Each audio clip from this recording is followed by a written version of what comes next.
I think this is going to be an easy fix. So what we're going to do is we're just going to start right here.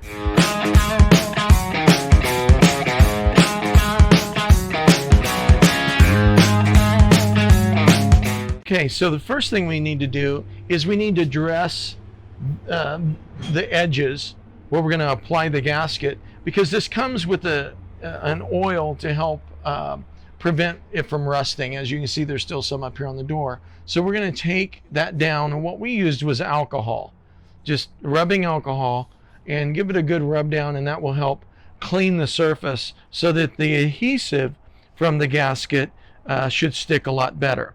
So very clean. I think this is going to be an easy fix. So what we're going to do is we're just going to start right here and measure it out by hand. I don't think you need to be so precise on this, but one thing that I would say is don't force this down, just tack it down would probably be the best way. And I don't know, you tell me. A lot of guys will use the top and they'll put it right on the lid.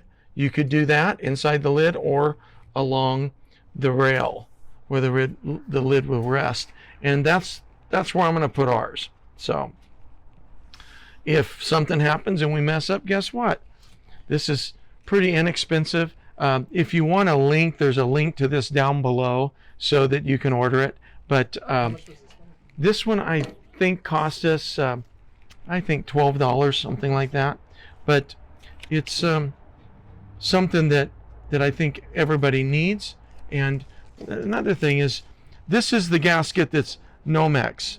The nice thing about Nomex is it's a high temp, and that's what you need. As you can see, this is 1/2 inch that we're working with and by 1/8, and it's like 14 feet long. So that should be more than enough. It's a LavaLock product.